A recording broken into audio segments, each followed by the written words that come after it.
አንድን ታሪክ ጠቀሱ ላካፍላችሁ። አንድ ሰው የመካ አገር ነዋሪ ነው። ይህ ሰው ወታደራዊ ስልጠና ይሰለጥን ነበር። ጨርሶ እየተመለሰ ወደ ቤቱ ከልጆቹ ጋር ከናፈቃችሁ ባለቤቱ ጋር ተገናኝቶ የሚጫወትበትን ሰዓት በጭንቅላቱ ያስታወሰ ወደ ቤቱ ያቀናል። ቤቱም ደረሰ።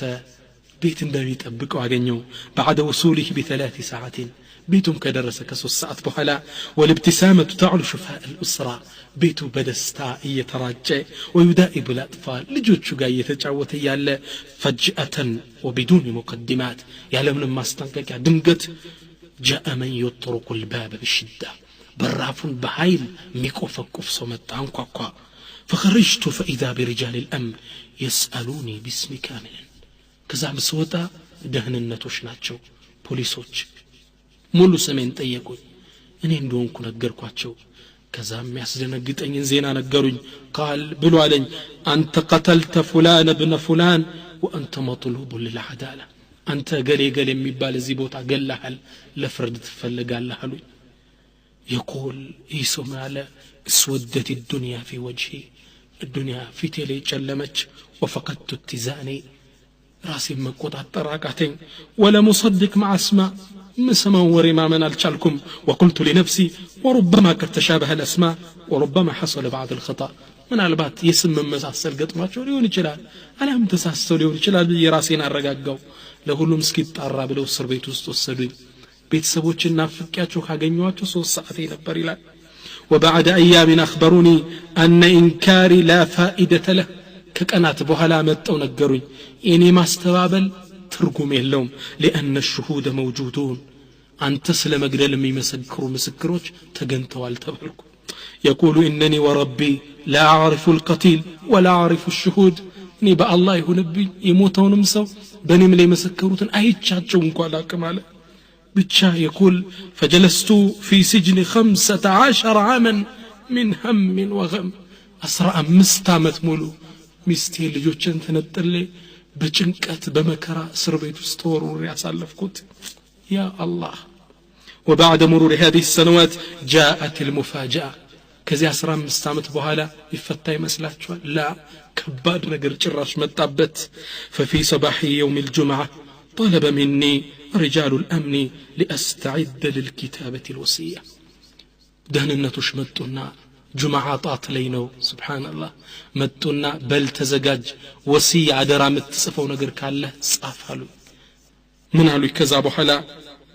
وأبلغوني أن هذا آخر يوم في حياتي وأن وقت التنفيذ للقصاص حان وقته. أني مقدل بت يانسو بمقدلي أني مقدل بت ساعات ندرس نقرو زاري الدنيا هي مجرشا كأنات مجرشا تنفاش متنفس بات ساعتنات تزجاجالو دنقتك فلقنوني الشهادة شهادة سبالو ثم اقتادوني إلى صحة القصاص ودم قدل بتبوتا والسلوي تسقلون أمي قدلوا وكانت الجموع كبيرة بتأم بزو سبسب نبري علو بتأم هزب تسبسبال وكان ذكر الله لا ينقطع عن لساني نقر قلنا الله ما استوسي ملاسي لي ملالس نبر والسلونا زابوتا لي أقومي አይኖችን ጥፍር አርገው አሰሯቸው እጅና እግሬንም በሰንሰለት ጠፈሩኝ وبدا المسؤول في تلاوه البيان يفردون بين عند سو قوم ማንበብ ጀመረ يقول وفي هذه اللحظه ذكرت الله በዚች አጭር ቅጽበት ውስጥ አላህን አስታወስ ودعوته اللهን ለመንኩት وقلت ربي انني مظلوم وانت وعدت وانت صادق في وعدك الله ወይ እኔ ተበድያለሁ አንተ እውነት ብለሃል አንተ ደግሞ ቃል በገባው ነገር እውነተኛ ነህ ወአንተ ተስማው دعوة المظلوم አንተ የተበደሉ ሰዎችን ጥሪ ትሰማለህ وانا مظلوم እኔ ተበድያለሁ ባላውቅበት ነው በማላቀው ነገር ነው 15 ዓመት የተወረወርኩት وانت علام الغيوب እንደ ተበደልኩ ደግሞ አንተ ታውቃለህ አንተ የሩቅ አዋቂ ጌታ ነህ فوت امري لك ሁኔታዬን ወደ አንተ አስጠጋው لا إله إلا أنت كانت وج بحق ميقزوت أملاك إلم لا شريك لك أنت ما قاري لهم قال والله لم أكمل دعائي أثناء تلاوة البيان حتى سمعت صوتا عاليا وصراخا مرتفعا ይህን ዱዓይን እንኳን አልጨረስኩም ከባድ ድምፅ ህዝቡ መሃል አንድ ከባድ ድምፅ ሰማው وسمعت صوت رجل يقول አንድ ወጣት ይጮሃል መሃል ላይ لا تقتلوه انا القاتل አትግደሉት እኔ ነኝ ገዳዩ የዛ ሰውዬ لا تقتلوا የሚል ድምፅ ተሰማ وتوقف البيان عن التكمله ያሚን ነበበው ብይን ከመናበብ አቆመ